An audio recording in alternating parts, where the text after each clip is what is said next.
मोक्षदं चैव ओंकाराय नमो नमः. Namaste. My name is Pranshi and he is my brother Midhansh. We will tell you about Om. Om is the most glorious, most divine and the most spiritual word in the entire Sanskrit literature. Om is a mantra itself. It is called the Ekamshari mantra, meaning one word mantra. We can use this word for God only. We cannot use it for other creatures and other objects. Meaning, Om is the personal name, Nishnam of God. Meaning of Om is protector of all. In Hindi we say Sabki Raksha Karne Wala. In Sanskrit we say Sarva Rakshak. In Telugu we say Andari Rakshakudu. In Kannada we say Ellara Raksaka. God protects all, even bad people, but punishes them for bad actions. ऊपर हो, नीचे हो, आगे हो, पीछे हो, दाएं हो, बाएं हो, अंदर हो, बाहर हो, मुझे हो, तुझमें हो, सब जगह ओम ही हो. Very nice translation, Midhansh. क्या आप सब जानते हैं कि ओम का दूसरा नाम प्रणव है? ओम अ, उ और म 3 अक्षरों से मिलकर बना है. अ और उ मिलकर ओ हो जाता है. The first letter which can be uttered by human vocal cords is अ. जब हम उ बोलते हैं तो हवा हमारे मुंह के अंदर जाती है. And the last letter which can be uttered by human vocal cords is म. इसलिए ओम पूर्ण है. Now Ayushi will tell us about Gayatri Mantra. Can I request you all, बच्चे इतनी मेहनत करके और इतने अच्छे से जो बातें हमें भी नहीं पता तेलुगु में कैसे कहते हैं वो बता रहे हैं और हमने ताली कैसे बजाई. ताली में जोश. और मुझे ये बात हर बार ना कहनी पड़े, बच्चों का जोश बनाए रखिए, वही हमारा आगे ले जाने वाला है. और गुरुजी ने उनके जिन्होंने आज आचार्य जी ने यज्ञ करवाया वो क्लासेस लेकर इतने मेहनत करके उनको सिखा रहे हैं, तो उनके परिश्रम के लिए आचार्य जी के लिए भी तालियां बजेंगी और बच्चों के लिए भी. Thank you so much and I hope you'll remember it for every time. Thank you.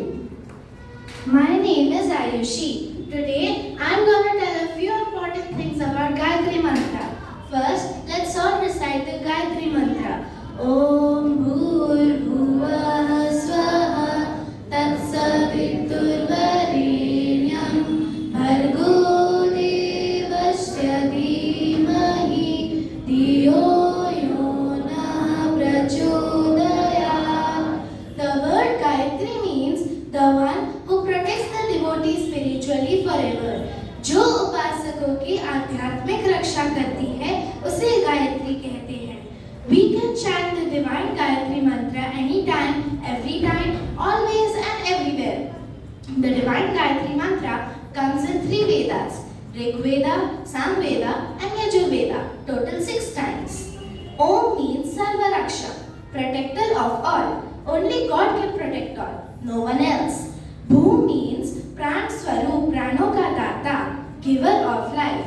Bhuvaha means दुखों को दूर करने वाला, remover of sufferings. Swaha means Sukh Swarup, सुखों को देने वाला, bestower of bliss. Dhimahi means we ponder. Dhiyo Yona Prachodaya means guide us onto a noble path. Now, I would like to recite the meaning of Gayatri Mantra in English and Hindi. तूने हमें उत्पन्न किया, पालन कर रहा है तू, तुझसे ही पाते प्राण हम, दुखियों के कष्ट हरता है तू, तेरा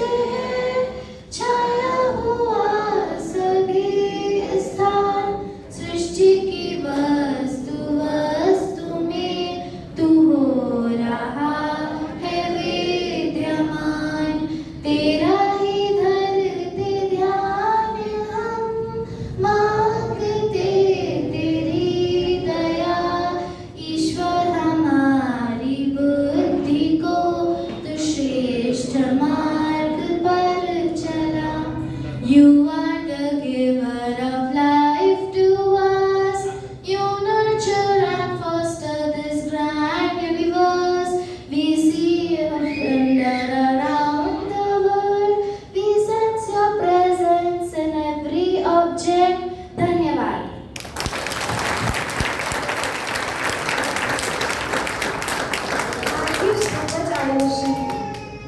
Now Deepthi will tell us about the goals of human life. Namaste, my name is Deepthi Jeshi. Today I am going to talk about the four goals of human life. There are four goals of human life. They are called the Purusharth Chaturshya. They are Dharma, Arth, Kam and Moksha. Kam means having the right desires and getting fulfilled the right desires.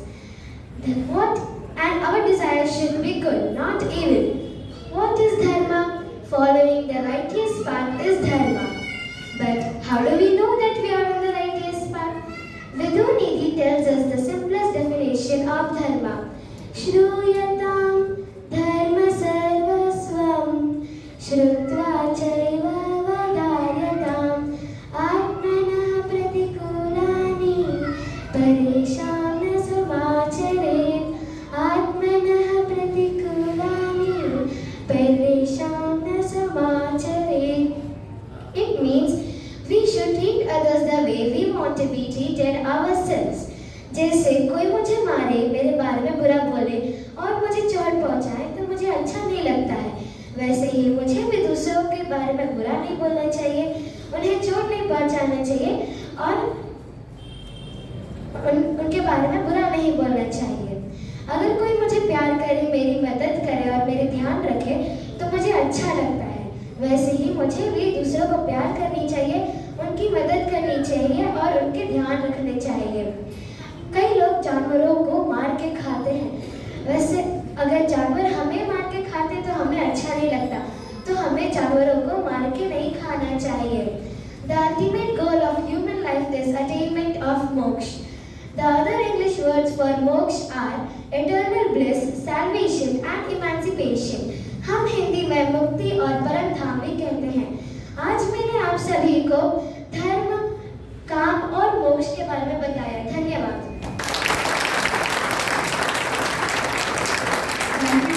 आपने बहुत अच्छी जानकारी और अच्छी बातें बताई। Now let us talk about Vedas, and I call upon Veda Sahasra and her sister Samskruti for this.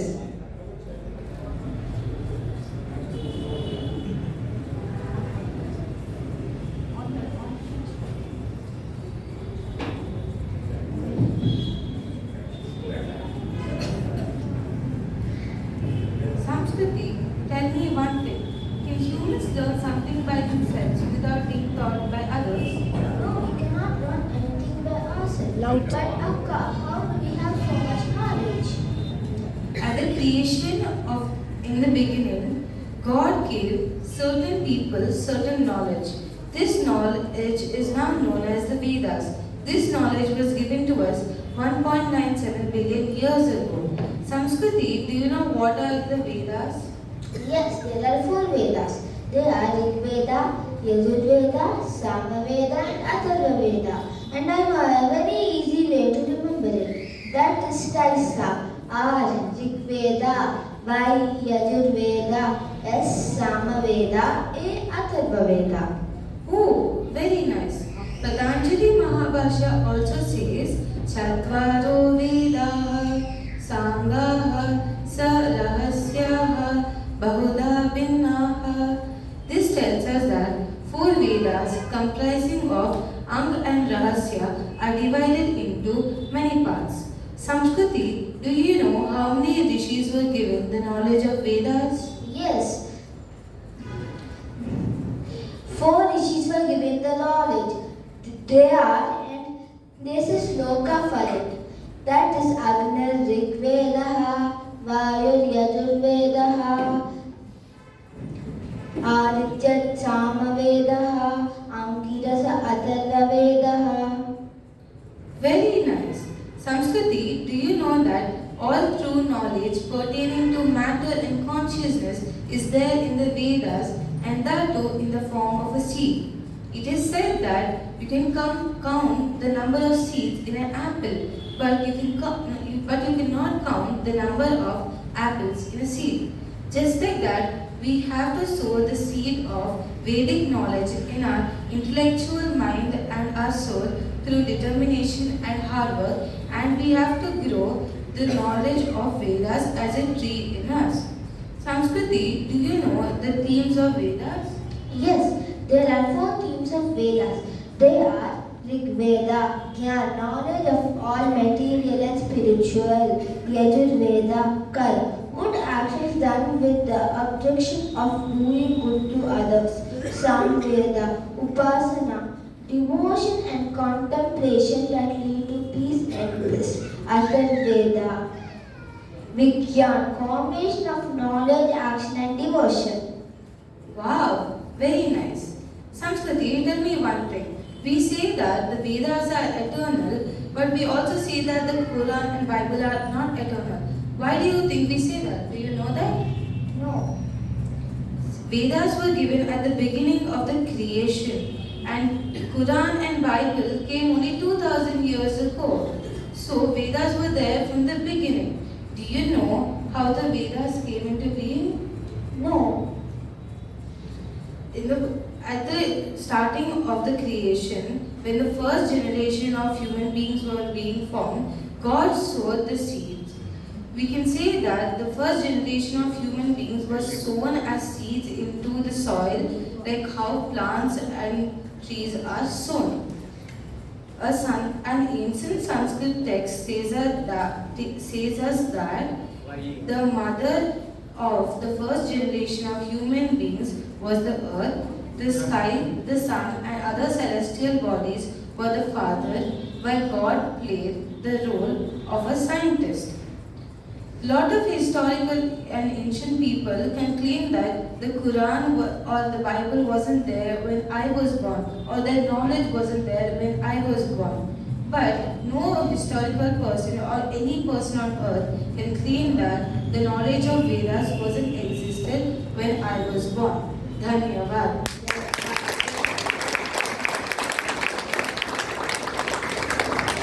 Vedas are also called Shruti because they are passed from one generation to the other by the process of speaking and listening. Listening is done through our ears, and we say ears in Sanskrit as Shrut. That's why Vedas are known as Shruti. Do you know how did humans get the knowledge of Vedas?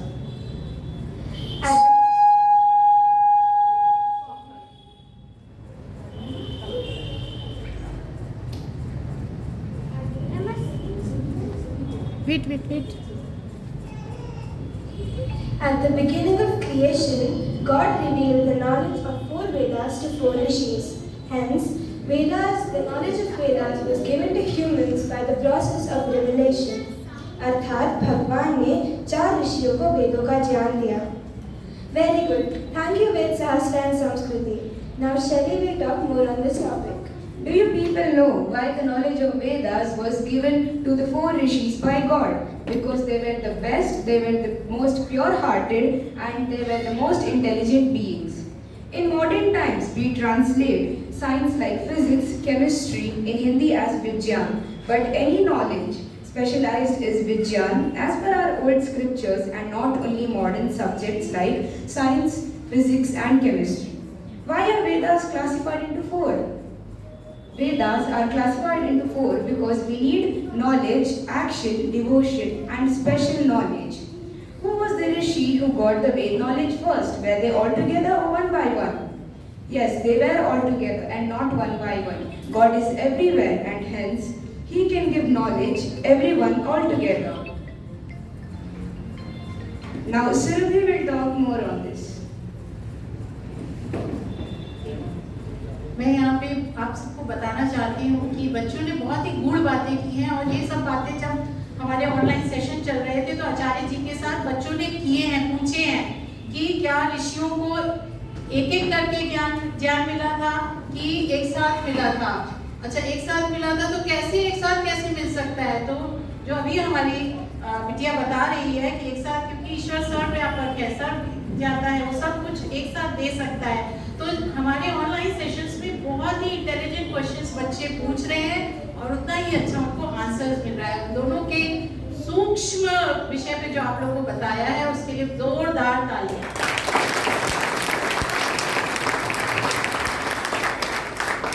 Namaste. My name is Surbi and I'm gonna tell you about Vedic mantras.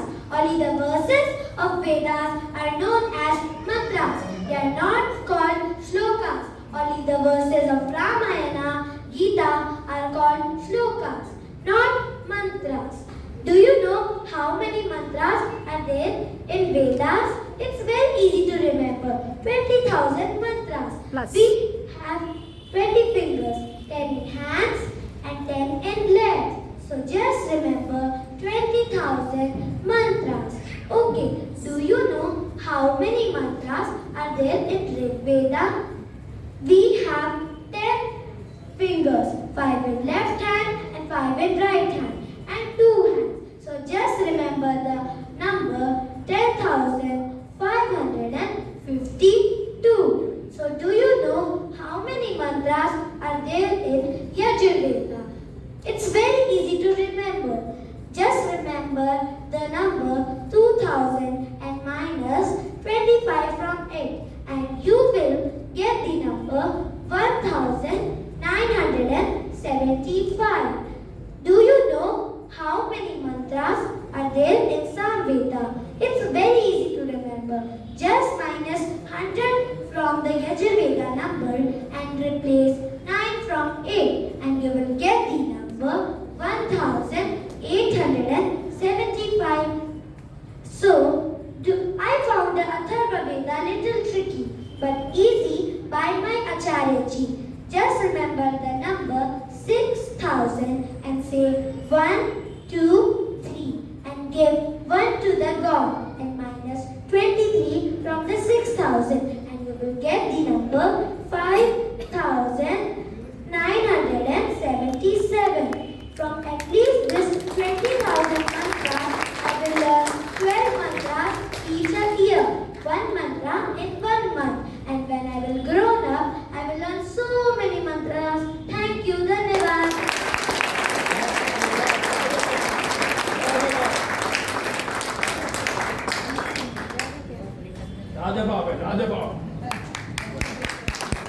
Thank you, Sylvie, for letting us know such a wonderful method to remember the number of mantras in each Ved. I will never forget now. Let us now move on to some more serious stuff of Vedas which are elaborated in our Darshan and Shastras. I request Yashita to tell us more. Namaste. My name is Yashita.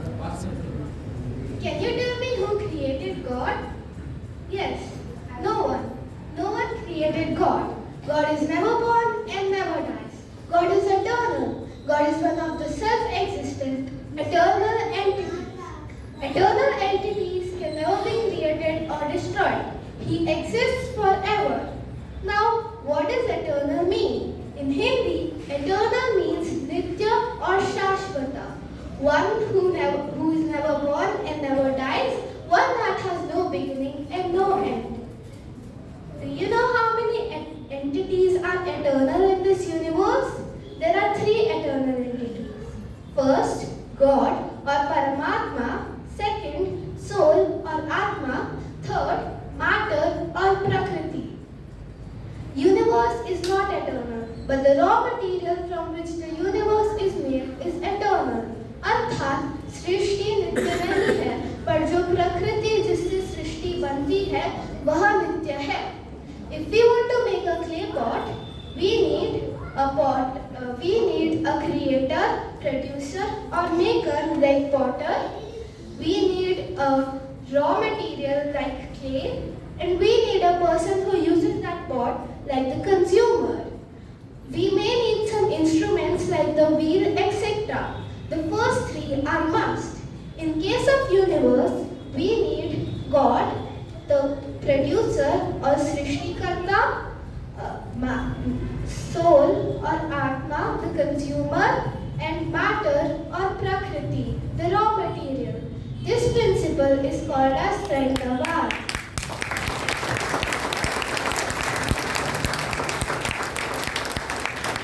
So now the question is time also eternal? Yes, time is eternal, but it is not an object in sense of other 3 objects mentioned above. It is imaginary for our day-to-day activities to accomplish our tasks. Time, direction and space are used as instruments of creation. On a very large scale, we divide the time into yugas. Can you tell me how many yugas are there?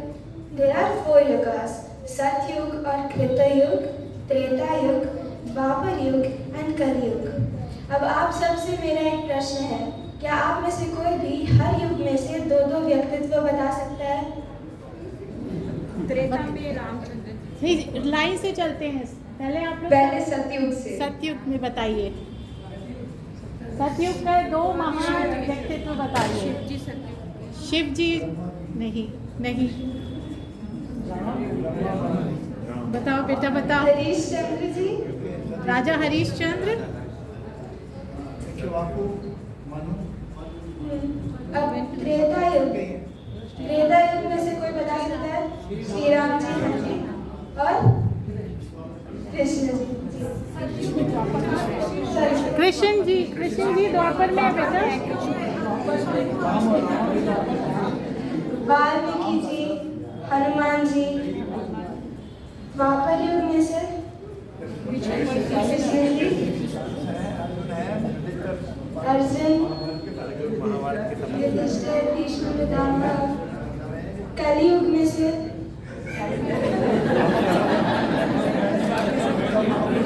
महान व्यक्तित्व की बात हो रही है। कलयुग के महान व्यक्तित्व महर्षि दयानंद, ऋषि दयानंद सरस्वती जी, शंकराचार्य, श्रद्धानंद जी। Thank you.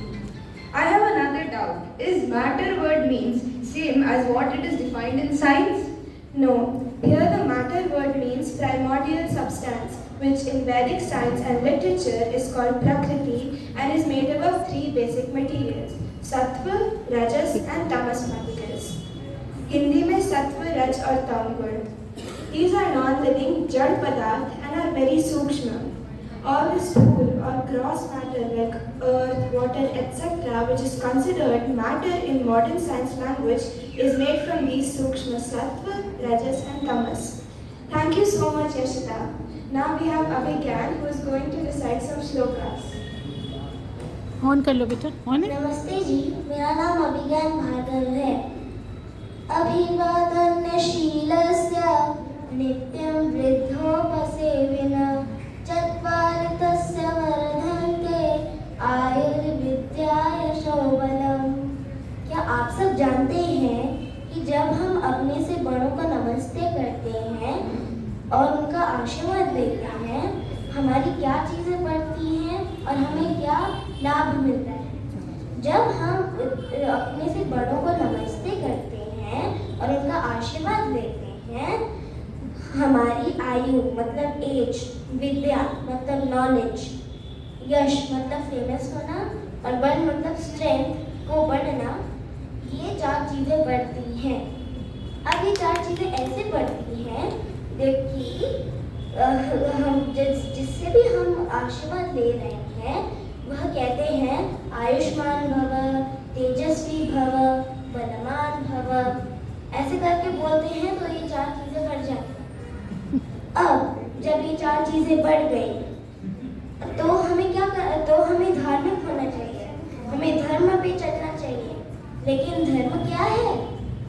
धृति क्षमा दमो स्तेयं शौचमिंद्रिय निग्रह धीर्विद्या सत्यम क्रोधो दशकम धर्म लक्षणम। धैर्य रखना, सहनशील होना, मन को अधर्म से रोकना, चोरी त्याग, इंद्रियों को धर्म में चलाना, राग द्वेष न करना, बुद्धि बढ़ाना, विद्वान बनना, सत्याचरण और क्रोध न करना, ये 10 धर्म के लक्षण हैं। मैंने इससे ये सीखा कि अगर हमें धर्म पे चलना है तो हमें झूठ नहीं बोलना है, हमें जैसे क्रोध से त्याग करना है, हमें अपनी बुद्धि बढ़ानी है, हमें पढ़ाई करके विद्वान बनना है। और मैं ट्राई करूँगा कि मैं मतलब मेरी जो कार्स खिलौने हैं मैं किसी के साथ शेयर नहीं करता था। अब से जब मुझे समझ आ गया है कि करना चाहिए, मैं करूँगा। धन्यवाद।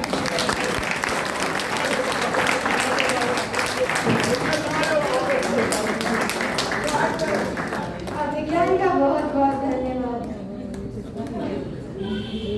अब अगस्त्य हमें शिव जी का मंत्र बताएंगे।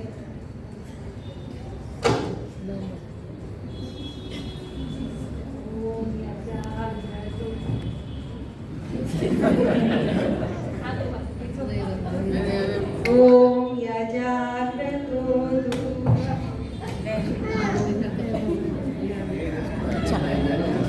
चलो आगे।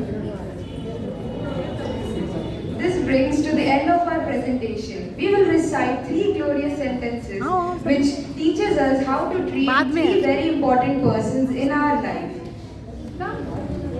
I request everyone to come on stage.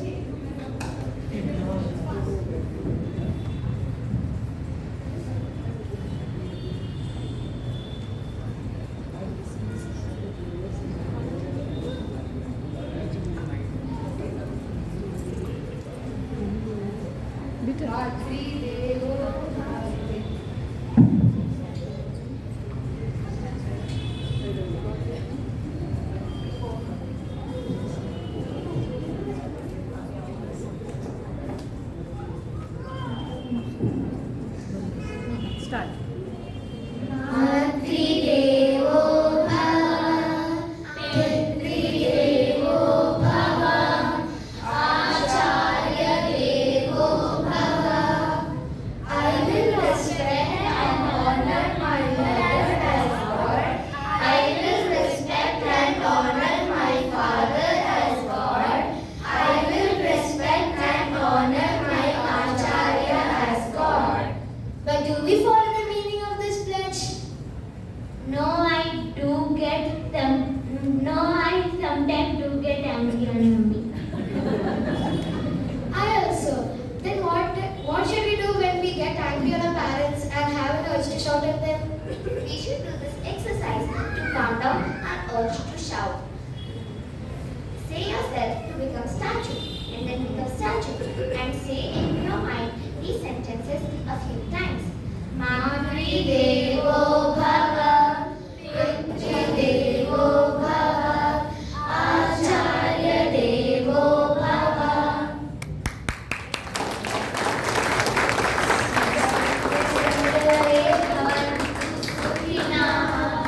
सर्वे सन्तु निरामयाः, सर्वे भद्राणि पश्यन्तु, मा कश्चित् दुःखभाग् भवेत्। ॐ शान्ति शान्ति शान्ति।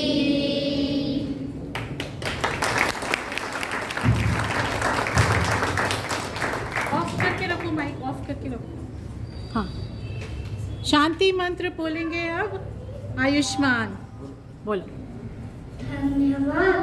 आज मैं बोलने वाला हूँ शांति पाठ। ओम द्यौ शांति अंतरिक्षं शांति पृथिवी शांतिरापः शांतिरोषधयः शांतिः वनस्पतयः शांतिर्विश्वे देवा शांति ब्रह्म शांति सर्वं शांति शांतिरेव शांति सामा शांतिरेधि। ओम शांति शांति शांति।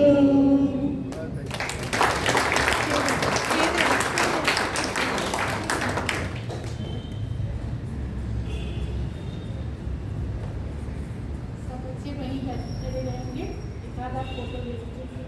मैं आचार्य जी से निवेदन करूँगी बच्चों के पास आए और माता जी से निवेदन करूँगी बच्चों को हम आचार्य जी की ओर से समाज की ओर से एक गिफ्ट देंगे। तो सब लोग आ जाइए।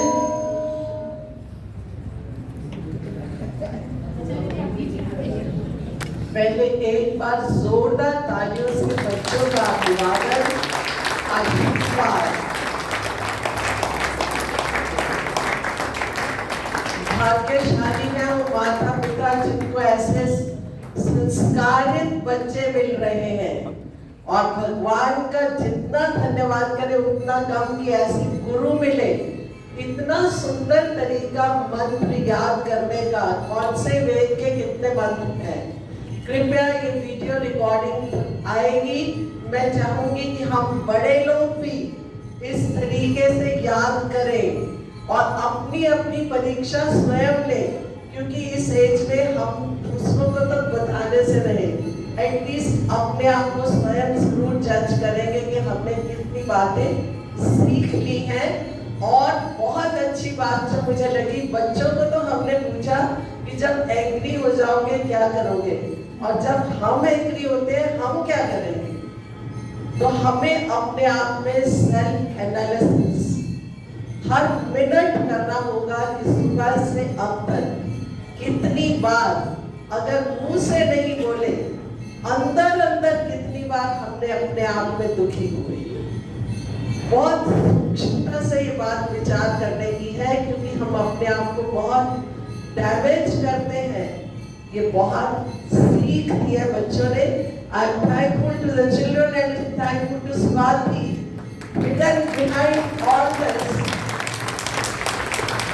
बच्चों ने तो अपना प्रोग्राम आधे घंटे में कर दिया।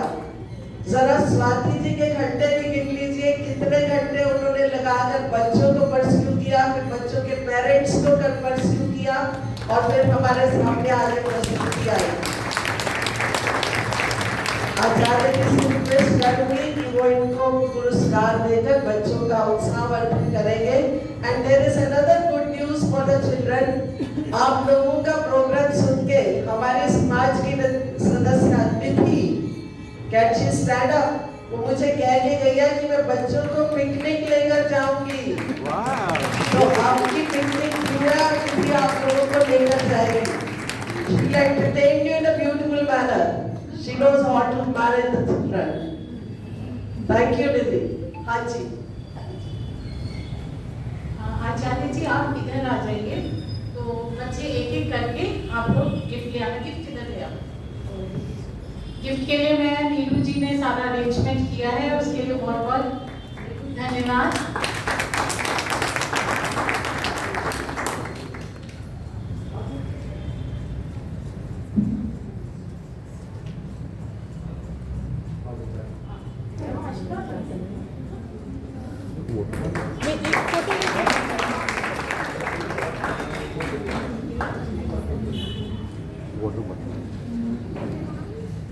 तालियां हर बच्चे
सबको नमस्ते जी।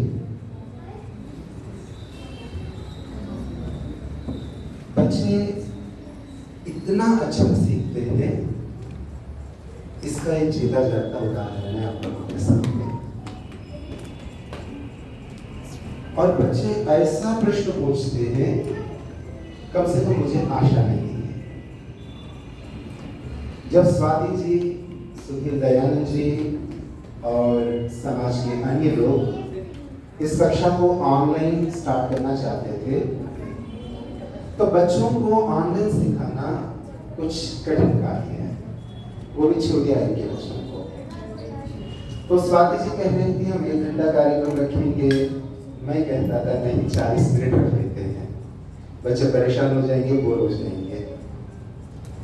तो हमने देखा 1 घंटा बीत करके किसी दिन 20-25 मिनट होते थे, 1 घंटा 20 मिनट, 1 घंटा 25 मिनट, पर बच्चे छोड़ने का नाम लेते थे, नाम बिल्कुल नहीं लेते थे। तो इतनी शिद्दत से, इतनी गंभीरता से बच्चे बातें सुन रहे थे और उन बातों को नोट कर रहे थे और हर बार उसको रिपीट कर रहे थे और प्रश्न का बड़े उत्साह के साथ उत्तर दे रहे थे। तो हमने गुरुकुल के समय से जो ये बात सुनी थी वो ये थी, बड़े मजे से सुन रहा था जमाना सारा, वाकया सुनाते सुनाते हम ही सुन गए। ये बात बच्चों को देख करके लगता है बच्चे बड़े प्यार से सुन रहे हैं, सुनाते सुनाते कहीं हम ही आचार्यगण भटक गए, हम ही आचार्यगण बच्चों से दूर हो गए। ये बच्चे सुनते हैं, ये बच्चे सीखते हैं, इसका स्पष्ट उदाहरण हमारे सामने है। और दूसरी बात, मैंने एक बात इनसे कही नहीं थी, एक टेस्ट है वैदिक धर्मा एप्टीट्यूड टेस्ट, VDAT, वैदिक धर्मा एप्टीट्यूड टेस्ट। इस टेस्ट को डिजाइन किया अमेरिका ने, आर्य प्रतिनिधि सभा अमेरिका। मैं उस समय बाहर रह करके आया, तो इन बच्चों को मैं ये भी एक विश्वास दिला रहा था, आप इस कोर्स को कंप्लीट कीजिए तो एक आपका ऑनलाइन टेस्ट करेंगे, टेस्ट को जो बढ़िया तरीके से उत्तर दे देंगे उन सभी लोगों को एक सर्टिफिकेट मिलेगा अमेरिका से, आर्य प्रतिनिधि सभा अमेरिका से। बच्चे इतने तैयार हो चुके हैं, मुझे तो लग रहा है कि यदि अभी हम यहाँ पर इंस्ट्रूमेंट लगा करके टेस्ट दे देंगे तो अभी के अभी सर्टिफिकेट लेके यहीं से चले जाएंगे, इतने तैयार तो बच्चे हो चुके हैं। तो एक प्रेरणा है हम बड़ों के लिए, हम सोचते हैं बच्चे हमसे सीखते हैं, पर मैं सच कहता हूँ एक बार बच्चों के अंदर उपस्थित उस गुरु को देखिए तो हम शिष्य बन जाएंगे, हम ही बच्चों से बहुत कुछ सीखेंगे। तो बस इतना ही कह करके मैं इन सभी बच्चों के लिए शुभकामनाएं व्यक्त करता हूँ। परमात्मा की कृपा से बहुत अच्छे बने, आदि बने, दयानंद के भक्त बने। इन सभी लोगों ने कहा हम आस्तिक हैं, हम नास्तिक नहीं हैं। हम नास्तिक क्यों नहीं हैं, हम आस्तिक क्यों हैं, और हम संसार के किसी भी किनारे में रहेंगे, हम आर्य समाज को नहीं छोड़ेंगे, हम आर्य समाज के साथ जुड़े रहेंगे। ऐसे दसियों बार इन बच्चों ने प्लेज किया क्लास के अंदर। इन सब के लिए धन्यवाद।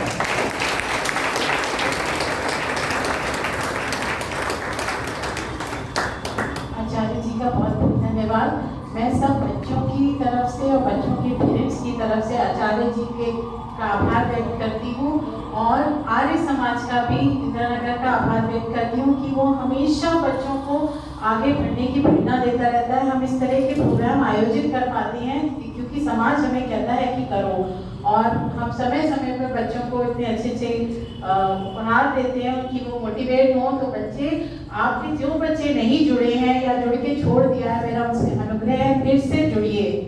और जहाँ तक मेरा सवाल है, मैं इस क्लास से बहुत कुछ सीख रही हूँ, तो मैं बहुत आगे देखती हूँ कि मुझे बहुत सीखने को मिल रहा है। तो आचार्य जी की संध्या क्लास भी चल रही है, संध्या में वो लोग जो लोग जुड़ना चाहते हैं वो भी हमसे संपर्क करें। तो बहुत बहुत धन्यवाद।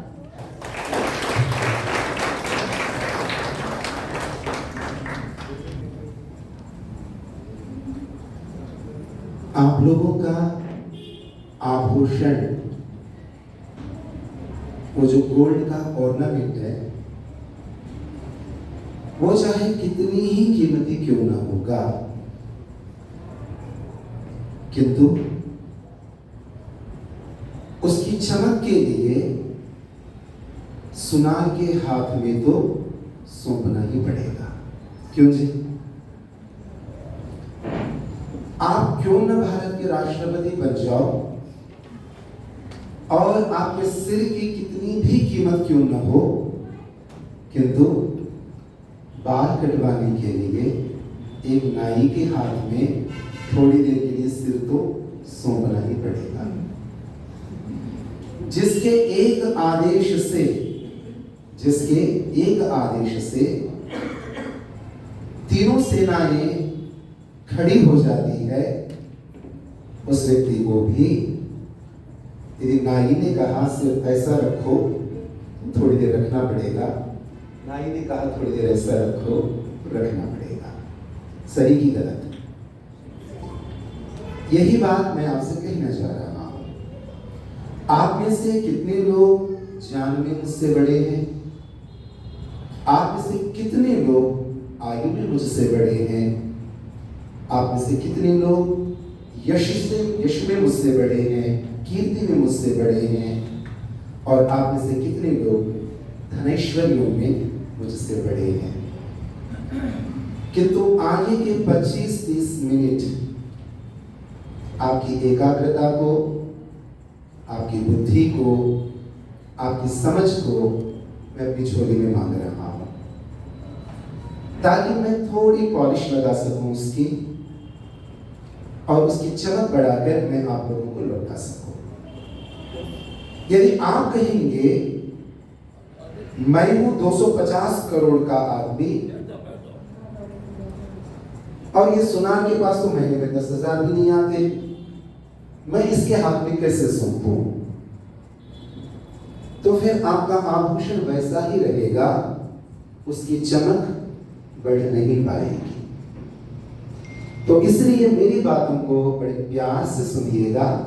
बहुत अधिक समय आपका नहीं लूंगा, थोड़ा सा समय लूंगा। और आज हम क्या चर्चा कर रहे हैं? पहली बात, यह श्रावणी क्या है? क्या चर्चा करेंगे? श्रावणी। हम सब सुनते हैं चातुर्मास्य होते हैं, श्रावण मास होता है, उसके अंदर वेद प्रचार का सप्ताह हम लोग करते रहते हैं। आज बहुत एस्ट्रोलॉजिकल बातें, एस्ट्रोनॉमिकल बातें आप सीखने वाले हैं। हमारे प्राचीन ऋषियों का वैदुष्य, विद्वत्ता, इंटेलेक्ट आज आप देखने वाले हैं। एक नाम रखने के पीछे कितनी साइंस और कितना मैकेनिज्म काम करता है, आज आप जानने वाले हैं। एक नाम आपको किस प्रकार बिना लेबोरेटरी में गए साइंस की बातें सिखा सकता है, आज आप ये जानेंगे। और इन नामों का मेरे जीवन के साथ क्या संबंध है, आपके जीवन के साथ क्या संबंध है, इसके बारे में थोड़ी जानकारी आज आपको मिलने वाली है। आशा करता हूं कि कुछ पल आप मेरे साथ बने रहेंगे। चलिए पहले ईश्वरीय वंदना, प्रार्थना।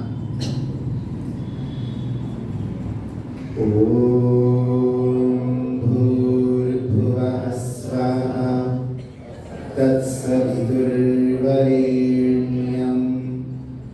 भर्गो देवस्य धीमहि धियो यो नः प्रचोदयात्। ॐ सहना भवतु, सहनौ भुनक्तु, सह वीर्यं करवावहै, तेजस्विनावधीतमस्तु मा विद्विषावहै। ॐ शान्तिः शान्तिः शान्तिः। सर्वेभ्यो नमः। सबको सादर सप्रेम नमस्ते।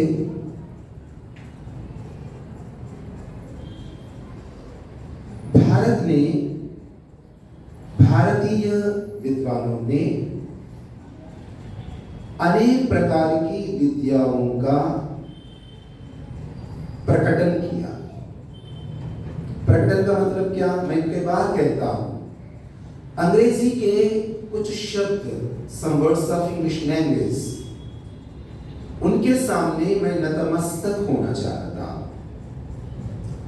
और जिन्होंने उन वर्ड्स को बनाया होगा, उनका चरण स्पर्श करना चाहता हूं। उनमें से पहला शब्द है डिस्कवर। क्या शब्द है? डिस्कवर। एक व्यक्ति ये कहता है मैंने डिस्कवर किया। Whatever is being discovered, that was there, but it was covered with something. Just I am removing the cover and putting it in front of you, uncovered and discovered. इस एक word में कितनी विनम्रता है आपको पता है? डिस्कवर में वो घमंड से नहीं बोल रहा है मैंने बनाया, मैंने खोजा, घमंड से नहीं बोल रहा है, पहले से ही था, परत जम गई थी, मैंने परत हटा दी, मैंने डिस्कवर किया। इसलिए मैं कह रहा हूं सारी विद्याएं परमात्मा के द्वारा दी हुई है, उसको प्राचीन आर्यों ने प्रकटित किया, उसको प्राचीन आर्यों ने प्रकटित किया। दूसरा शब्द है रिसर्च। आपको पता है RE हमेशा एक काम हो गया उसके बाद का है साउंड, रिसाउंड, अप्लाइड, रीअप्लाइड। तो री एक काम हो गया उसके बाद में हम आगे लगाते हैं रिसर्च। वो कहता है मैंने सर्च नहीं किया भैया, ये मेरा रिसर्च है। सर्च को हुआ पढ़ा, कितनी बार हुआ होगा हमें नहीं पता, पर मैं रिसर्च कर रहा हूं, मैं डिस्कवर कर रहा हूं। तो प्राचीन आर्य भी इससे कई ज्यादा विनम्र थे। वेदों में उपस्थित उस नॉलेज को उन्होंने प्रकटित किया, सृजन नहीं किया। समझ रहे? सृजन और प्रकटन। उन्होंने सृजन नहीं किया, सृजन क्रिएशन तो गॉड ने किया, ये लोग उसको केवल प्रकटित कर रहे हैं, हमारे सामने उपस्थित रख रहे हैं।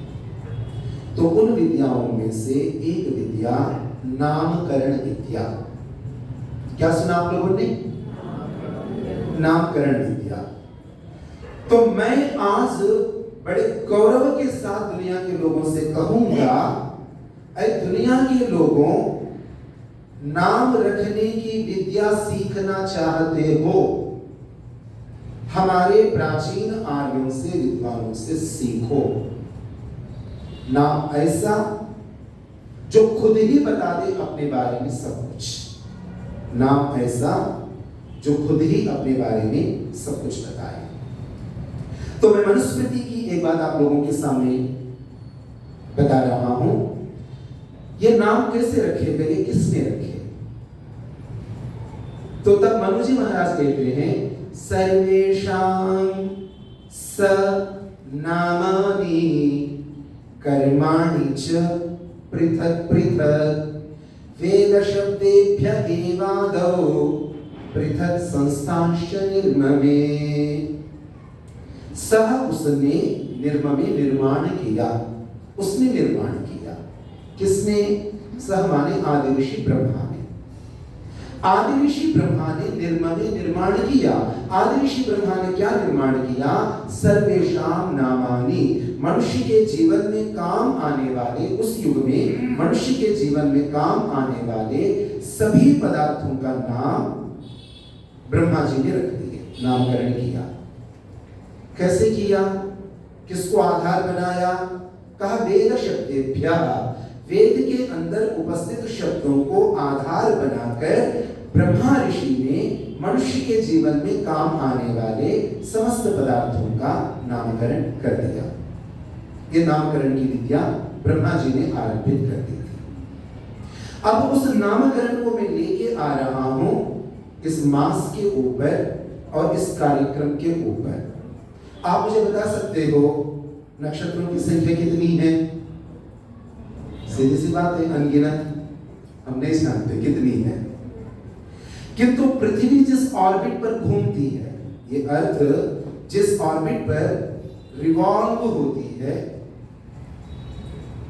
उस ऑर्बिट के चारों ओर चाहे वेस्टर्न एस्ट्रोनॉट्स हो, चाहे ईस्टर्न एस्ट्रोनॉट्स हो, उन्होंने 27 नक्षत्रों की पहचान की।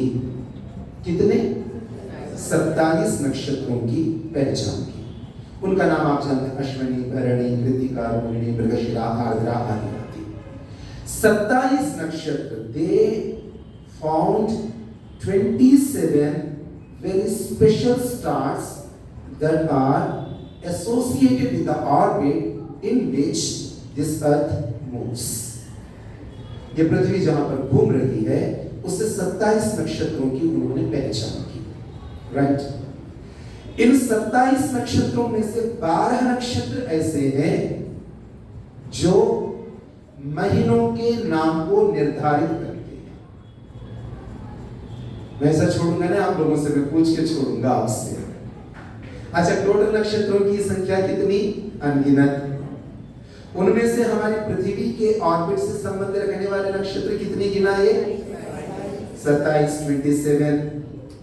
उन 27 में से कितने नक्षत्र है जो हमारे महीनों के नाम रखने में सहायक है? 12। देखो कौन ज्यादा साइंटिस्ट है यहाँ पर, एक बार आप सोचो। क्या वे अंग्रेज ज्यादा साइंटिस्ट है या हमारे पूर्वज ज्यादा साइंटिस्ट है? उनके 12 महीनों के अंदर, पहले तो 12 महीने एक साथ उन्होंने रखे नहीं।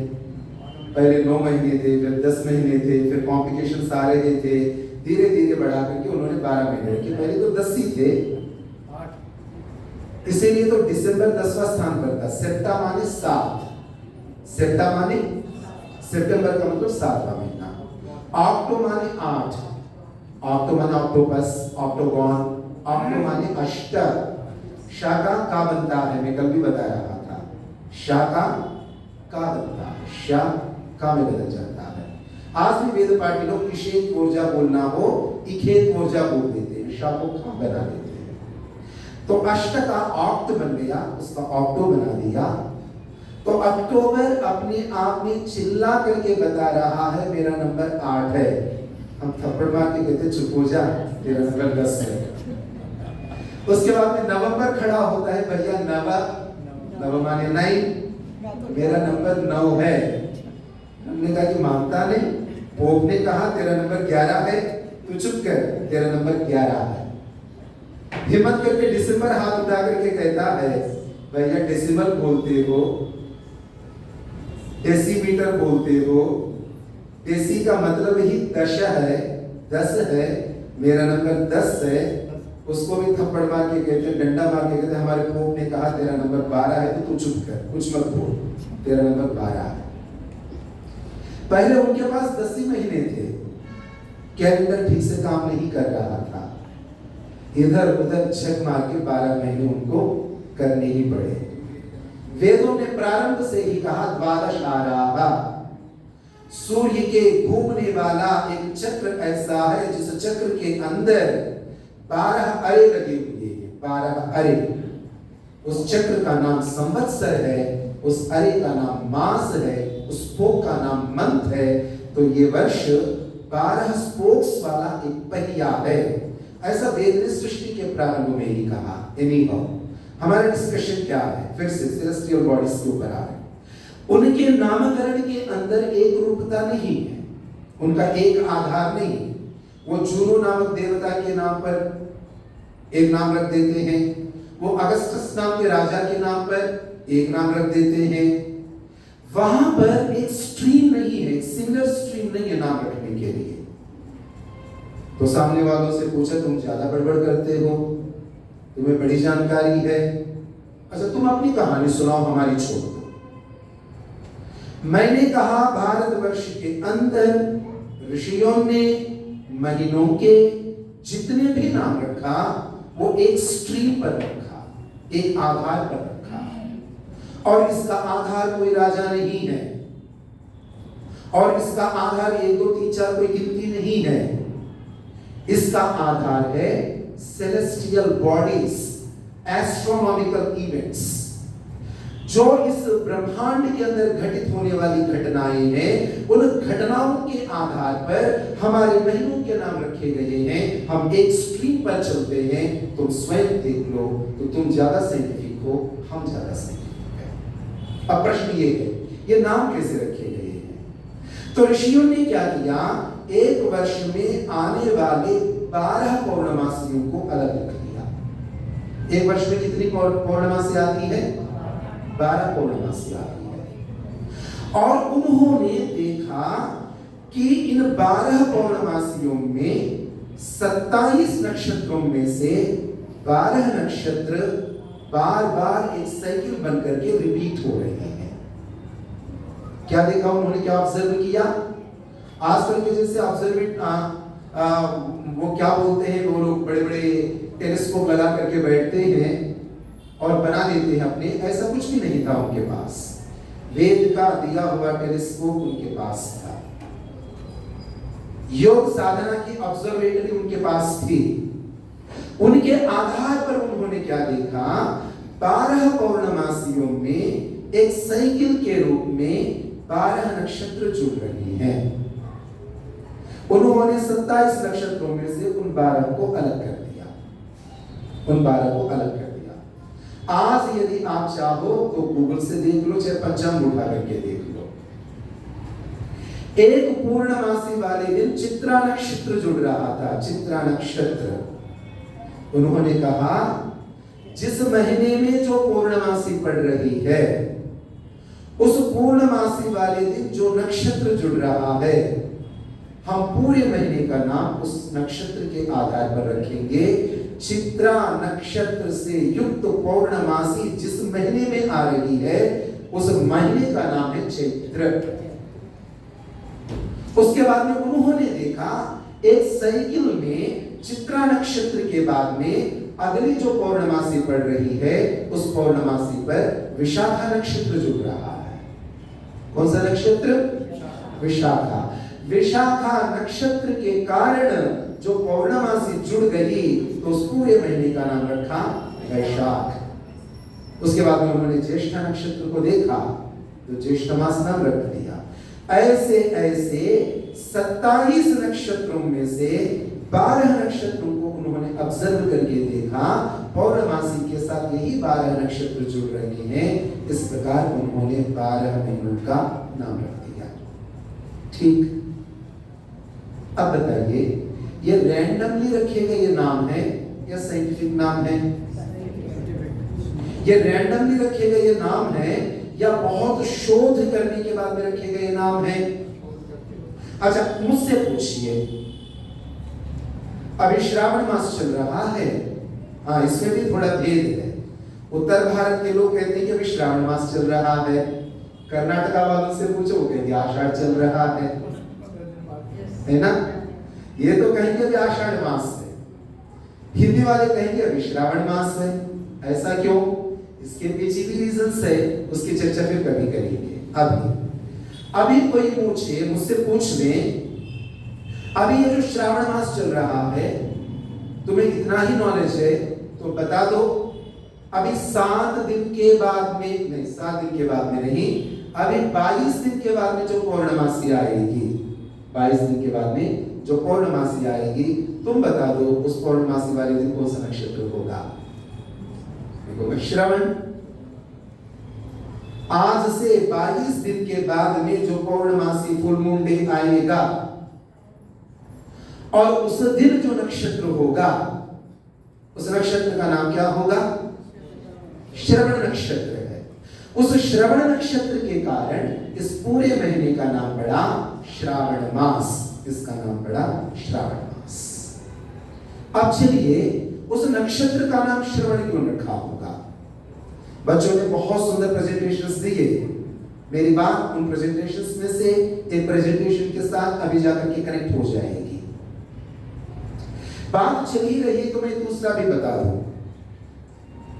आज कौन सा दिन है? हम नंबर बता देंगे। आज कौन सा दिन है? हम नंबर बता देंगे। आज कौन सा महीना है? हम नंबर बता देंगे। आज कौन सा साल है? हम नंबर बता देंगे। सही? दोबारा पूछता हूं मैं, आज कौन सा दिन है? हम नाम भी बता सकते हैं, नंबर भी बता सकते हैं। कौन सा महीना है? हम नाम भी बता सकते हैं, नंबर भी बता सकते हैं। कौन सा साल है? नंबर तो बता सकते हैं, नाम नहीं बता सकते, ठीक ना? 2024 तो बता देंगे, नाम बता दो भैया, मुझे साल का नाम बता दो। लेकिन हमारे पास साल के नाम नहीं है, तो यदि साल के नाम नहीं तो महीने के नाम क्यों रखे तुमने? यदि महीनों के नाम रखे तो सालों के नाम क्यों नहीं रखे? त्रुटि है ना, आपके सिस्टम में कुछ त्रुटि है। और हमसे पूछ लो, पिंगल नामक वर्ष चल रहा है, ऋषियों ने 60 वर्षों का एक साइकिल बना करके एक एक वर्ष का भी नाम रखा। दिन का नाम दिन का नंबर, महीने का नाम महीने का नंबर, वर्ष का नाम वर्ष का नंबर, और इन वर्षों से बनने वाले युग का नाम युग का नंबर, उन युगों से बनने वाले मनवंतरों का नाम मनवंतरों का नंबर, और उन मनवंतरों से बनने वाले सृष्टि का नाम सृष्टि का नंबर। कितना विस्तार है हमारा, काल गणना का विस्तार आर्यों ने कितना किया। आप एक बार समझ में ना आ रहा हो फिर भी सुन के उस गौरव को तो अनुभव कीजिए आप, कितना विस्तार है, कितनी डेप्थ है इसके अंदर। तो श्रवण नक्षत्र से युक्त होने के कारण इसका नाम श्रावण पड़ा। बाकी दिनों के नाम भी आप देख लीजिए, हमारे सारे के सारे दिन के नाम सेलेस्टियल बॉडीज के ऊपर है। रवि सूर्य के साथ कनेक्टेड है, सामने वाला कहोगे जी हमारा भी कनेक्टेड है संडे, बहुत धन्यवाद संडे। उसके बाद देखा सोमवार, हमारा दूसरा जो नाम है चंद्र के साथ कनेक्टेड है। उसने कहा हमारा भी कनेक्टेड है, मैंने कहा कैसे कनेक्टेड बता दो। उसने कहा मंडे, मैंने कहा एक ओ को क्यों खा गए वो, यम ओ एन मुंडे रख लेता ठीक से, मंडे एक ओ क्यों खा गए हो, चलो ठीक है। उसके बाद में कहा कि मेरा जो अगला वार है मंगल, मंगल वो भी सेलेस्टियल बॉडी से जुड़ा है। बृहस्पतिवार, बुधवार, शुक्रवार, शनिवार, मेरे सप्ताह के सातों नाम इस दिलों के अंदर घूमने वाले पिंडों के साथ जुड़े हुए हैं। अर्थात जो नाम रख रहा था उसमें सेलेस्टियल बॉडीज के बारे में पूरी जानकारी थी। जो नाम रख रहा था वो नक्षत्रों के बारे में पूरी जानकारी रख रहा है। जो नाम रख रहा था उसको पृथ्वी की गति के बारे में पूरी जानकारी है। जो नाम रख रहा था वो नक्षत्र के उदय एवं नक्षत्र के अस्त के बारे में उसको पूरी की पूरी जानकारी है। मैं तो केवल सूर्य का उदय सूर्य का अस्त देख रहा हूँ, किंतु मेरे प्राचीन ऋषि नक्षत्रों के उदय एवं नक्षत्रों के अस्त के बारे में भी उनको जानकारी थी। हमें क्या पता है सनराइज सनसेट, हमें क्या पता है मूनराइज मूनसेट, पर हमारे प्राचीन आर्यों को स्टार राइज और स्टार सेट के बारे में भी जानकारी थी। इंडिविजुअल स्टार्स के राइज के बारे में, इंडिविजुअल स्टार्स के सेट के बारे में भी जानकारी थी। उससे ये सारे नाम निकल करके आए। तो श्रावण मास कैसा पड़ा मुझे समझ में तो आ गया, पर मुझे ये नहीं समझ में आया कि उस नक्षत्र का नाम श्रवण क्यों रखा होगा। मैं पूछना चाहता हूं जुपिटर का नाम जुपिटर क्यों है, सैटर्न का नाम सैटर्न क्यों है, क्यों रखा आपने सैटर्न का नाम सैटर्न, जुपिटर का नाम जुपिटर क्यों रखा, पता नहीं जी रख दिया जी। हमसे पूछो तुमने जुपिटर का नाम जुपिटर यानी कि बृहस्पति का नाम बृहस्पति क्यों रखा। बृहस्पति का मतलब है सबसे बड़ा। तुम टेलीस्कोप लगा को और सारे 8 ग्रहों को 9 ग्रहों को तोल के देख लो कौन सा सबसे बड़ा है। हमने तोला, कैसे तोला मुझे नहीं पता, हमने देखा कैसे देखा हमें नहीं पता, किंतु हमने देख करके ये पाया इस सोलर सिस्टम के अंदर उपस्थित समस्त प्लैनेट्स में से सबसे बड़ा प्लैनेट, सबसे गुरु, सबसे बड़ा, सबसे बृहद बृहस्पति है, इसलिए उसका नाम बृहस्पति रख दिया। हमने देखा इस सोलर सिस्टम के अंदर घूमने वाले सभी प्लैनेट्स में से सबसे मंद गति वाला प्लैनेट, सबसे धीमी गति वाला प्लैनेट सैटर्न है, इसलिए शनि ही माने धीरे धीरे, चर माने गति करने वाला, बाकी 8 प्लैनेट्स की अपेक्षा धीमी गति करने वाला शनिश्चर है, इसलिए उसका नाम शनि है। तो कुल मिलाकर के प्राचीन आर्यों ने जो नामकरण की विद्या इस सृष्टि को दी वो अनुपम विद्याओं में से एक विद्या है। लोग कहते हैं पहिए की खोज कोई बड़ी चीज है, मैं कहता हूं होती होगी, किंतु नाम रखने की विद्या दुनिया की सब विद्याओं में से एक अनुपम विद्या है। तो उसी के आधार पर हमारे पर्व भी जुड़े हुए हैं। तो अब मैं श्रावणी के बारे में बताता हूं। श्रवण का मतलब है सुनना। श्रवण का मतलब क्या है? सुनना। तो ऋषियों ने कम से कम आर्यावर्त के अंदर अथवा जम्बू द्वीप के अंदर, जम्बू द्वीप जिसको आजकल हम एशियन कॉन्टिनेंट कहते हैं, इसका प्राचीन नाम था जम्बू द्वीप। वो भी देखिए नाम सुनते ही सृष्टि में, क्षमा करना, सृष्टि में धरती पर जामुन के पेड़, धरती पर जामुन के पेड़ जितनी डेंसिटी में इस एशियन कॉन्टिनेंट के अंदर देखे गए थे, उतने दूसरे कॉन्टिनेंट्स में देखे नहीं गए थे। मैं रिपीट कर रहा हूं, इस धरती पर जामुन के पेड़ प्राचीन काल में जितने इस एशिया के अंदर देखे गए थे, उतने दूसरे कॉन्टिनेंट्स में नहीं थे। तो जब ऋषियों ने नाम रखा, सारे द्वीप देख के घूम करके, जामुन के पेड़ यहां पर दिख गए, नाम रख दिया जम्बू द्वीप। जम्बू माने जामुन, जम्बू माने जामुन। इससे एक हिस्टोरिकल बात अपने आप पता चल रही है। इससे एक हिस्टोरिकल बात अपने आप पता चल रही। एक समय था, आज भी पता नहीं, कोई काउंट करके देखना चाहे तो काउंट करके देख लीजिए। एक समय था जामुन के पेड़ सबसे अधिक मात्रा में भारतवर्ष में, एशिया में पाए जाते थे। इसलिए यहाँ शुगर की बीमारी होनी कम रही। यहाँ शुगर की बीमारी जल्दी हो नहीं सकती थी, क्योंकि उसकी काट है। एक नाम आपको कितना इंफॉर्मेशन दे देता है, आपको कितनी जानकारी दे देता है। न टेलीस्कोप की जरूरत है, न माइक्रोस्कोप की जरूरत है। एक नाम पकड़िए, उससे साइंस को पकड़ते जाइए। तो श्रवण का मतलब है सुनना।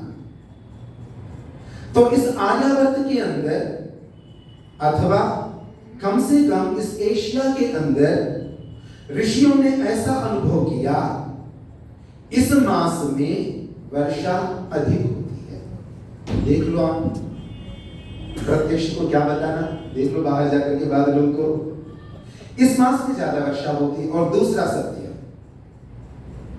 गर्मी और सर्दी आपकी गति को इतना प्रभावित नहीं कर सकती। गर्मी और सर्दी आपकी यात्रा को इतना प्रभावित नहीं कर सकती जितनी की वर्षा कर सकती है। आप मेरी बात न माने तो एक बार तेज बारिश में जाएगी, सड़कों को देख लीजिएगा। गूगल मैप्स के एल्गोरिथम्स को देख लीजिएगा, कितनी गाड़ियां घूम रही है। गाड़ियां कम हो जाती है, तो गाड़ियां कम हो गई, यात्रा कम हुई, तो लोग क्या कर रहे हैं? अपने घरों पर है। लोग क्या कर रहे हैं? अपने घरों पर है। और वर्षा ऋतु के अंदर वनों का जीवन दूभर हो जाता है। वर्षा ऋतु में वनों में रहना अधिक कठिन हो जाता है। तो वनों में कौन है? वानप्रस्थ है। वनों में कौन है? वानप्रस्थ। यानी कि आपके दादाजी, मेरे दादाजी, आपके फूफा जी, मेरे फूफा जी, ये सब कहाँ है? वनों में है। अभी वर्षा ऋतु आ गई, वनों में जीवन यापन करना कठिन है। अब हम क्या कहेंगे? बाय बाय मामा जी, एक बार आपने वानप्रस्थ ले लिया, तुम वही मत खपो, फिर घर पलट के आना मत। ऐसा नहीं। 8 महीने तक वनों में तपस्या करने के कारण, स्वाध्याय करने के कारण, जो विद्या उन्होंने सीखी, गृहस्थी झंझट लेना, सारा समय साधना के लिए, सारा समय स्वाध्याय के लिए वानप्रस्थ ने दे दिया था। तो अब वो वानप्रस्थ लोगों ने जो विद्या जानी, उनके अंदर उत्साह है कि हम अपनी अगली पीढ़ियों को वो विद्या दें, अगली पीढ़ियों को विद्या दें। और वन इस समय रहने के लायक नहीं रहा। और इधर बच्चे प्रतीक्षा कर रहे हैं, कब नाना जी, नानी जी, दादाजी, दादी जी, मामा जी, मामी जी कब वन से हमारे घर पर पधारेंगे, उनकी सेवा करने का अवसर हमको प्राप्त होगा, उनके मुंह से जान को देने वाली कहानियां सुनने का अवसर हम लोगों को मिलेगा। यहाँ ये प्रतीक्षा कर रहे हैं। तो इस ऋतु में, इस वर्षा ऋतु में वो अपॉर्चुनिटी पैदा करते हैं। दूसरे ऋतु में वे यहां पर आएंगे, मैं अपने काम में बाहर भाग रहा हूं, वर्षा ने मेरे पैरों के ऊपर ब्रेक लगाया, वर्षा ने मेरे पैरों के ऊपर ब्रेक लगाया, वर्षा ने उनके जीवन को दुर्भर बनाया। इसका उत्तम उपाय क्या होगा? इसका उत्तम उपाय होगा वे आए, हमें कुछ सुनाए, हम कुछ सुने। वे आए, हमें कुछ सुनाए, हम कुछ सुने। और सुनने को ही कहते हैं श्रवण। अर्थात पौर्णमासी जब इस नक्षत्र के साथ लग जाती है, ऐसा माहौल बन जाता है कि कुछ सुनने सुनाने के लिए अनुकूलताएं बनती है। इसलिए सुनने की अनुकूलता बनाने के कारण इस नक्षत्र का नाम है श्रवण नक्षत्र। इस नक्षत्र का नाम श्रवण नक्षत्र है। अब इस नाम को सुनते ही मुझे समझ में आ गया, अब मुझे क्या करना है? श्रवण करना है जी। श्रवण नक्षत्र लग गया तो मुझे क्या करना है? श्रवण करना है। मेरे मन में जिज्ञासा उठी, क्या श्रवण करूं, क्या श्रवण करूं? तो इधर वेद ने खड़ा होकर के कह दिया, मेरा भी कुछ नाम है। मैंने कहा, मैं जानता हूं तुम्हारा नाम वेद है। तो वेद कहते तुम कुछ नहीं जानते, तुम्हारे बच्चे अच्छे जानते हैं। अभी उन्होंने बताया श्रुति भी नाम है। मैंने कहा कि आपका नाम श्रुति क्यों है? क्योंकि मैं सुनने योग्य हूं, सुनने की परंपरा से तुम तक पहुंची हूं, इसलिए मेरा नाम श्रुति है। तो श्रवण नक्षत्र, श्रावण मास, श्रुति, वेद।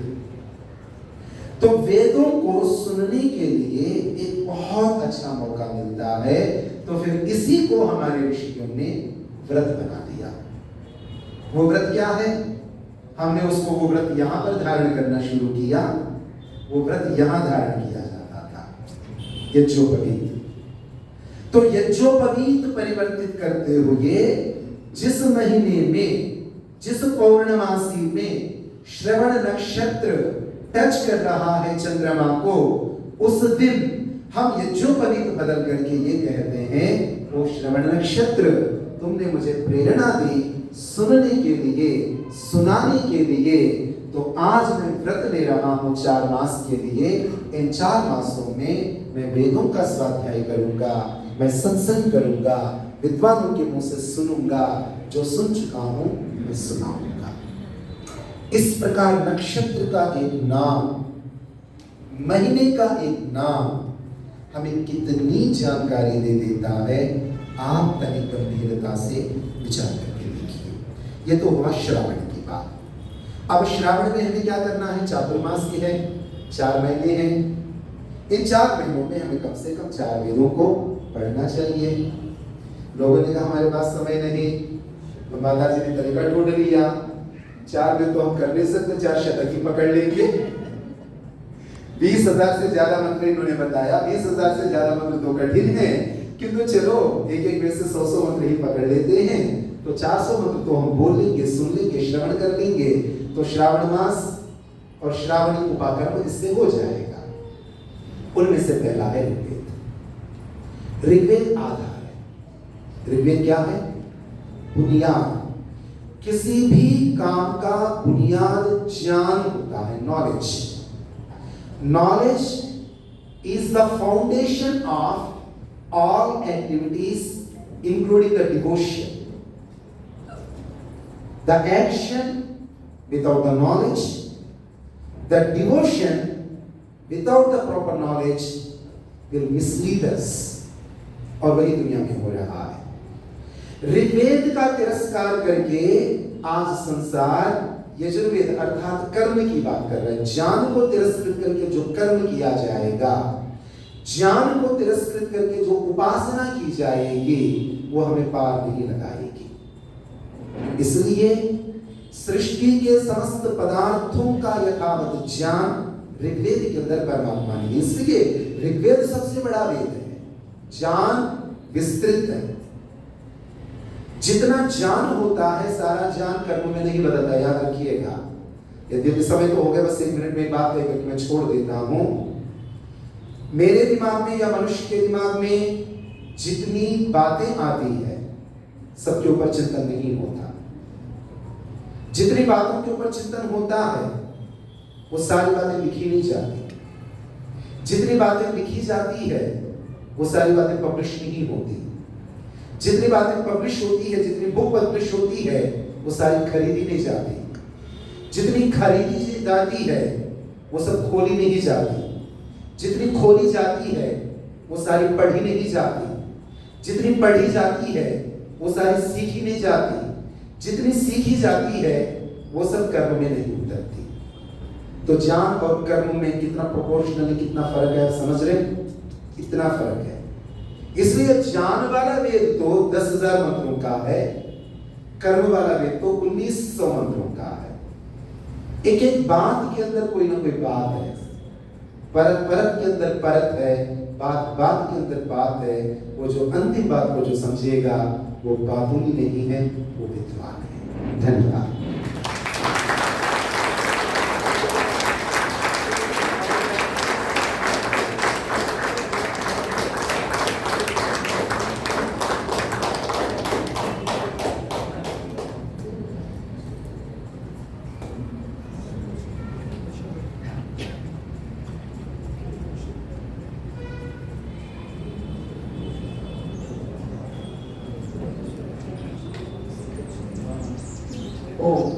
धन्यवाद करती हूँ आचार्य जी का। बहुत सरल तरीके से नामकरण का रहस्य और इतनी सुंदर बात कि जम्बूद्वीप जामुन के आधार पर, और इंटरेस्टिंग बात जो सबको पता ही है कि जामुन जो है वो डायबिटीज के लिए उसकी एंटीडोज है। अनफॉर्चुनेटली आज तो इंडिया लीड कर रहा है शायद डायबिटीज में। उसका कारण भी यही कि हमने अपनी ट्रेडिशन छोड़ दी, अपना खाना पीना छोड़ दिया। एनीवे ये तो बिल्कुल अलग बात हो जाती है। तो हमें अपने वैदिक वाङ्मय जो साहित्य है उस पर केवल गर्व ही नहीं, उस पर अनुकरण भी करना चाहिए। तो जो हमारे ऋषियों ने हमें ट्रेडिशंस दी, हम केवल अंश मात्र ही सही, जैसा कि अभी आचार्य जी कह रहे थे कि पूरा वेद ना सही, जो मैंने और जगह देखा मैंने उसको फॉलो किया। क्योंकि पहले मैं खुद भी पूरे चारों वेदों के यज्ञ इस जमाने में करती थी। अब उतना नहीं हो पाता तो अब शतक पर आ गई। तो मुझे लगा कि हम अपने समाज में भी यही प्रथा करके एटलीस्ट अपने उन जो हमारी ट्रेडिशंस हैं उनको आगे कंटिन्यू करते रहें। तो बहुत सुंदर तरीके से आपने ये अच्छा परिचय दिया और बच्चों को जो बातें सिखाई हैं, मैं फिर दोबारा कहूँगी कि हम सबको भी उनमें से बहुत सी बातें सीखने लायक हैं। हम उसके लिए भी आचार्य जी का धन्यवाद करते हैं। एक बार जोरदार ताली बजाकर आचार्य जी का धन्यवाद करेंगे। समय को देखते हुए मैं आचार्य जी को सम्मानित करने के लिए हिमांशु जी जो हमारे ट्रस्ट के प्रेसिडेंट हैं और अमर शर्मा जी, उनको रिक्वेस्ट करूंगी कि वो आचार्य जी को सम्मानित करेंगे। आइए।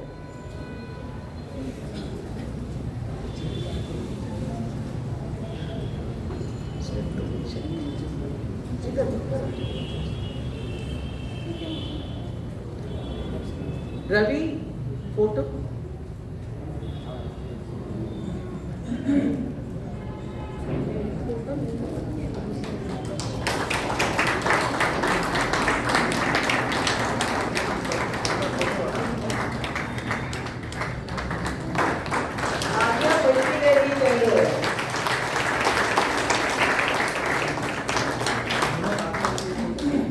सफर शब्द सुना, सफल यही तो है सफल। ये सफल दक्षिणा है, यदि ये ना होता तो ये निष्फल दक्षिणा है। तो आप लोगों ने मुझे सफल दक्षिणा दी, फल सहित दक्षिणा दी।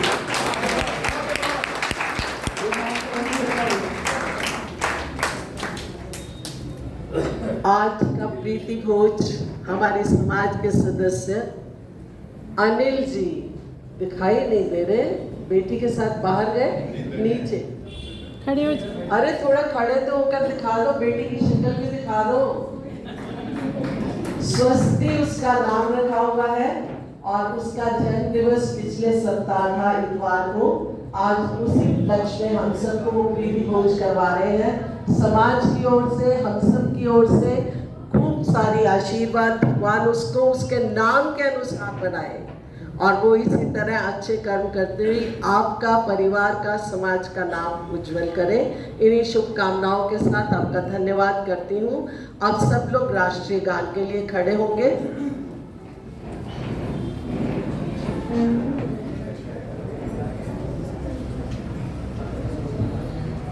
हाँ जी, राष्ट्रीय गान के लिए कौन कौन आ रहा है? बच्चा लोग सब आ जाइए आगे, तेज जल्दी।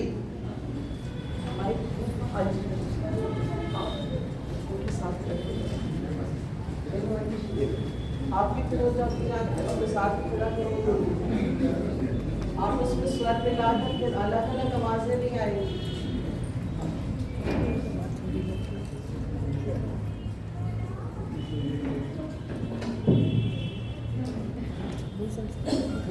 जन गण मन अधिनायक जय हे भारत भाग्य विधाता।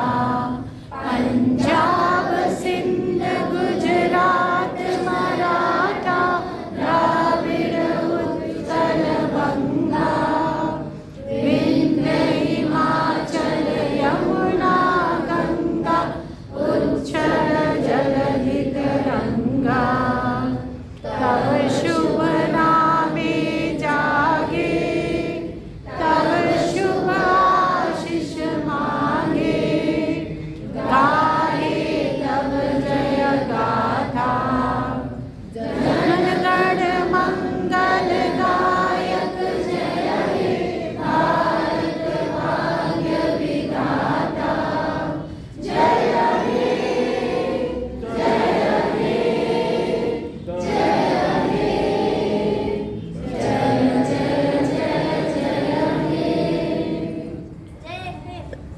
जय हिंद, भारत माता की हाँ जी, जय घोष करने से पहले आप भी हाँ जी बैठिए। आप शांति पाठ होगा। बच्चों का बहुत बहुत धन्यवाद, बहुत सुंदर तरीके से राष्ट्रीय गान हुआ। और शांति पाठ के बाद आप सब लोग प्रीति भोज के लिए नीचे जाएंगे और प्रीति पूर्वक भोजन कीजिएगा। बच्चों को अपने साथ खिलाइएगा, अच्छे से खिलाइएगा, बट प्लीज अन्न का एक कण और समय का एक क्षण वेस्ट नहीं होने दीजिए। वहाँ पर 2 बास्केट्स रखे हुए हैं, वेट वेस्ट और ड्राई वेस्ट। प्लीज उसमें डालिएगा ताकि हमारे हेल्पर्स को हमारे जूठन हाथों से ना क्लियर करना। अपना अपना बेहतर तो यही है कि कुछ बचना नहीं चाहिए। पहले टेस्ट कर लीजिए, अच्छा लगता है तो दोबारा लीजिए, जितनी बार लीजिए आपका स्वागत है, पर भोजन को वेस्ट नहीं करेंगे। तो आप लोग प्रीति पूर्वक से भोजन करेंगे। अब शांति पाठ होगा।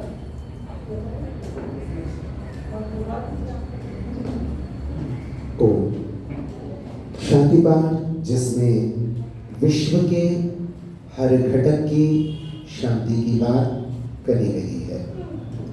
मैं भी इस विश्व का एक घटक हूँ। I am one of the units of this universe। इसलिए कहते सा माँ शांति एधि। इस विश्व के अंदर जो शांति है, माँ माने मुझको, एधि माने प्राप्त हो।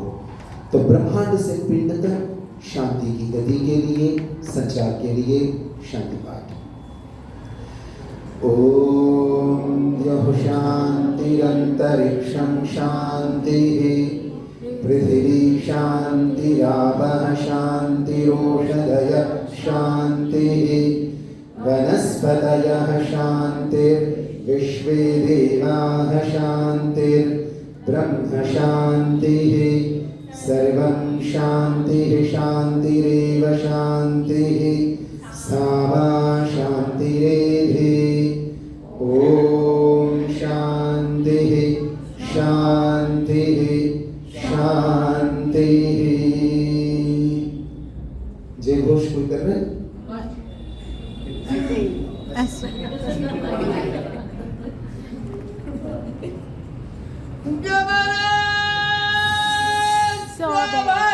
वैदिक सत्य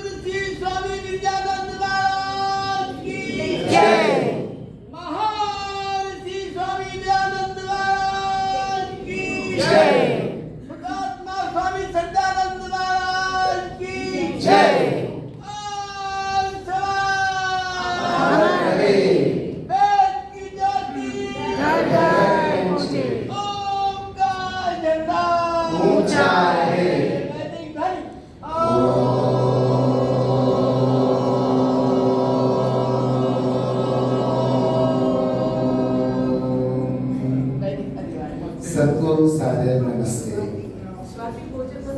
आचार्य जी भोजन मंत्र का भोजन का मंत्र ओम अन्नपतेन्नस्य नो देह्यनमीवस्य शुष्मिणः प्रप्रदातारं तारिषभोजं नो धेहि द्विपदे चतुष्पदे ओम शांति शांति शांति। हे अन्न के स्वामी प्रभु आप हमें अन्न दो जो रोग रहित और पुष्टिकारक हो। आप अन्नदाता का कल्याण करो। धूपाये मनुष्यों और चौपाये पशुओं में तेज धारण करो। छोटी सी सूचना, हमारे यहाँ अन्नदान सेवा